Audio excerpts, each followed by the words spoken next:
Training लेके सबसे पहले तो मेरा कॉन्फिडेंस बहुत हाई हो गया है कि पहले बकरी पालने में जो कॉन्फिडेंस रहता था कि बीमारी आने से क्या करेंगे, कैसे करेंगे, तो वो चीज़ अब नहीं रहा है। और बहुत सारा चीज़ सीखे, जैसे नई बकरी को ख़रीदने में क्या-क्या देखते हैं, लाने के बाद क्या करना पड़ता है, मेडिसिन कैसे लिया जाता है, मेडिसिन में क्या-क्या दिया चलेगा, वैक्सीन क्या देना पड़ता है, वैक्सीन को कैसे दिया जाता है, ड्रिप कैसे दिया जाता है, इंजेक्शन कैसे दिया जाता है, हर चीज़ की जानकारी मिलने के बाद थोड़ा कॉन्फिडेंस फील हो रहा है मुझे अभी। ঠিক আছে। আমি দীপঙ্কর ভট্টাচার্য কাছড়াপাড়া থেকে এসেছি। এই 3 দিনের প্রশিক্ষণে আপনার কি অভিজ্ঞতা? বেসিকটা ক্লিয়ার হয়েছে। ট্রেনিং মাস্ট, কোনো ব্যবসা করতে গেলে তার সম্বন্ধে জানা উচিত ফার্স্টে। আচ্ছা, সেটা এখানে ভালো শেখানো হয়েছে। 2 দিনের ক্লাসে একদিন ওষুধ সম্বন্ধে আমরা জেনেছি, আজকে প্র্যাকটিক্যালটা শিখলাম, কত রকমের ইঞ্জেকশন দেওয়া যায়, কীভাবে দেওয়া যায়, স্যালাইন, ভালো ভালো শিখেছি আমরা। ট্রেনিংটা মাস্ট, ট্রেনিং আগে নিতে হবে। কেজিএন থেকে নিন, এখানে অনেক এক্সপিরিয়েন্স আছে, আমি দেখলাম নিজেরা, আমি যা দেখলাম ওনার ট্রেনিং নিয়ে অনেক এক্সপিরিয়েন্স। না, এরকম পাওয়া যায় না, আমি যেটুকুনি দেখেছি অনলাইনে বা ইয়েতে, এরকম হাতে ধরে কেউ শেখায় না। আমার নাম সন্দীপ মাহাতো, আমি পুরুলিয়া থেকে এসেছি। এই 3 দিনের যে প্রশিক্ষণটা নিলাম তাতে একটা জিনিস জানতে পারলাম যে কোনো কিছু একটা ছাগলের ফার্ম করতে গেলে মাস্ট ট্রেনিং দরকার। আমার তো প্রাইমারি যেটা অভিজ্ঞতা হলো, মানে ট্রেনিং নিয়ে মাস্ট ছোট করে শুরু করা উচিত, আর সেটা করতে গেলে খুব শীঘ্রই করা উচিত। হ্যাঁ, সিরিয়াস যারা আছেন তারা অবশ্যই প্রশিক্ষণে আসুন, কারণ প্রশিক্ষণে যেটা শেখানো হবে সেটা আপনাকে বাড়িতে গিয়ে অ্যাপ্লাই করতে হবে বা প্র্যাকটিস করতে হবে, নাহলে আপনি ভুলে যাবেন, কারণ অনেক কিছু বিষয় থাকে। আর সেই সমস্ত বিষয়গুলোকে যত প্র্যাকটিক্যালি আপনি নিজে প্র্যাকটিস থেকে করবেন, করতে হবে, নিজে থেকে অবশ্যই। করতে হবে। 1টা 2টো 5টা ছাগল অবশ্যই আপনি নিয়ে তাদের উপরে প্র্যাকটিস করুন, তার উপরে সেটা যখন আপনার সব কিছু জানা হয়ে যাবে তারপরে সেটাকে বড় আকারে আপনি নিয়ে যেতে পারেন। তো ট্রেনিংটা অবশ্যই মাস্ট। ধন্যবাদ। আপনার নাম? পিনাকি সেনগুপ্ত, কোথা থেকে এসছেন? দুর্গাপুর। ধন্যবাদ।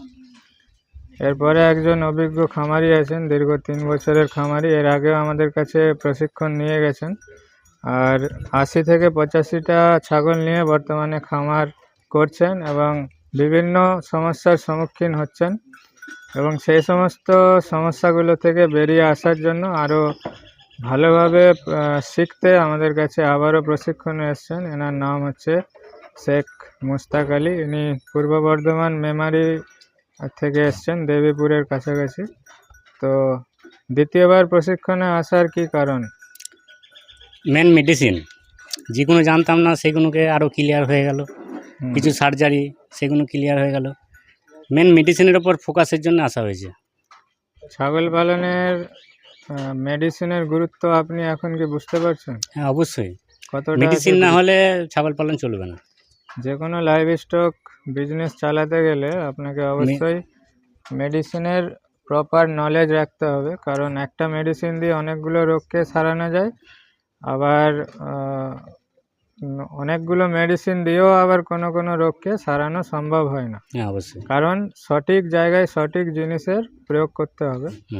তো 3 দিনে পুনরায় প্রশিক্ষণ নিয়ে আপনার কেমন লাগছে এখন? খুবই ভালো লাগছে, বাট অনেক কিছু শিখতেও পারলাম। প্রথম যে প্রশিক্ষণ নিয়ে গেছিলেন তারপরে আপনাকে হেল্প করা হতো কোনো যখন অসুবিধা হতো? যখনই আমার প্রবলেম হতো, যখনই কোনো মানে রোগ ধরা পড়তো ফার্মে, তখনই ভিডিও পাঠাতাম কেজিএনকে, তারপরে সঙ্গে সঙ্গে রিপ্লাই দিয়ে দিতেন, তারপরে মেডিসিন। হ্যাঁ, অবশ্যই কাজ হয়েছে, ওই জন্যই আসা।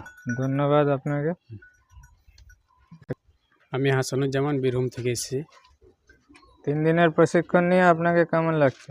ভালো লাগলো, আর অনেক কিছু শিখলাম। আর মেন যেটা সেটা হলো শেখার পরে যে 2টো বই স্যারের কাছ থেকে পেলাম। হ্যাঁ, এই দুটো মেন, মানে সব কিছু মেডিসিনের জন্য বা আরও सब কিছু শেখার জন্য।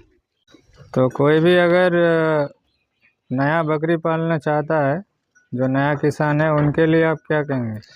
उनके लिए मैं यही बोलूँगा कि करने के पहले एक बार ट्रेनिंग लो इधर आके केजीएन फार्म में, और इधर जानकारी ले लो अच्छा कैसे बच्चों को कैसे रखने का ब्रीडिंग कैसे करने का। वेस्ट बंगाल बांकुड़ा से हूँ जी। और ये 3 दिन का प्रशिक्षण लेकर के आपको कैसा लग रहा है?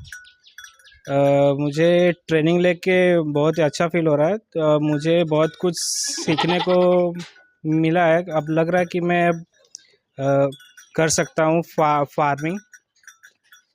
धन्यवाद। Thank you.